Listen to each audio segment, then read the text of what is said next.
Bonjour à tous, petit récap de la session du 7 octobre. Donc les 15 premières minutes de la session, on était plutôt sur un range entre les 96, 97 et les 1, voire les 2. Donc ce que je cherchais, c'est chercher des longues sur le bas du volume, simplement.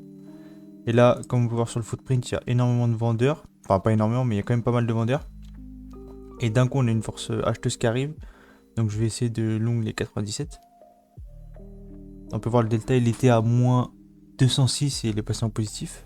Donc ce qui est plutôt favorable, c'est-à-dire qu'il y a le prix ne monte pas parce qu'il n'y a pas de vendeurs, mais il monte parce qu'il y a des acheteurs. Du coup voilà, je suis en long à 97, premier TP à 800. Donc là je mets mon SL en dessous du bottom qu'on vient de créer. Parce que pour moi si on casse les 95-75, on peut aller plus bas. Ah, donc je file, le prix part bien.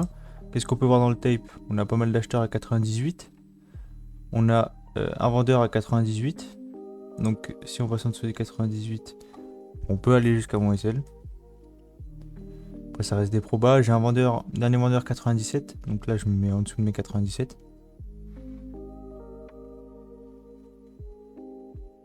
Là je devrais pas mettre mon SL à 96,25, je devrais le mettre à 96,50. Vendeur 97,25 qui fait d'un tick. Et je vais prendre mon trail stop sur ça. Donc là-dessus je prends moins 3 ticks. Ça fait moins 150 $ vu que je suis en 4 de l'eau. Donc ça va. C'est un petit SL. Et j'ai pris que 2 trades cette session. Là le prix part bien vers les shorts. Donc on va pas chercher des longues pour l'instant. Voilà, je vais chercher des shorts à 98. Sur un retracement, voilà, je cherche des shorts. Dans le tape, on a acheteur 98,50, vendeur 98,50. Voilà, je suis short à 98, SL 99,50. Donc là, j'ai un petit SL, 1 point et 2 ticks, ça va. C'est correct. Je mets mon premier TP à 95,50 parce que pour moi, ça peut être une micro zone de rejet, même si c'est vraiment une zone, on va dire tier 3, c'est-à-dire que c'est pas une zone de fou, mais on peut quand même, le prix peut quand même réagir ici. Là, j'ai sens un peu moins SL. Pourquoi? Parce que je dois sûrement avoir un vendeur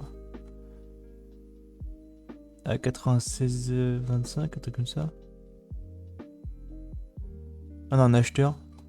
Acheteur 98,50, voilà. 98,50 acheteur, donc je mets mon SL 2 ticks au-dessus.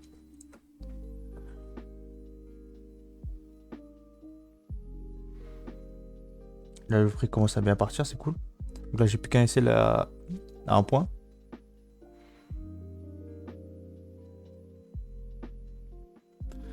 Là, le prix va commencer à partir. Voilà.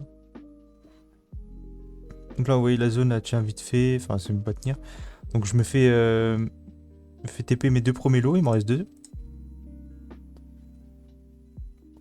Donc là, je veux essayer de trail stop, mais malheureusement, j'ai pas d'acheteurs qui ont été dans la descente, donc je me mets juste BE.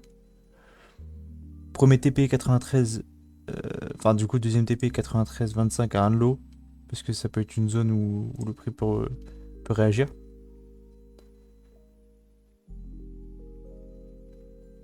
Donc là, je vais mettre un lot au-dessus des 96,25. Pourquoi? Parce qu'on a un vendeur 96,25 et je veux pas laisser trop le prix respirer pour éviter de perdre bêtement des bénéfices, quoi.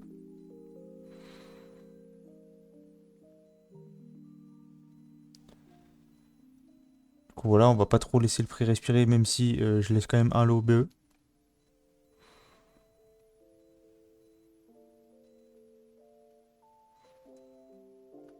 Un vendeur 95,25 qui est optique. Voilà, vendeur 95. Là, du coup, je décide de mettre mes 2 lots à 96,50. Histoire de pas trop laisser le prix respirer, pour pas perdre trop de profit non plus.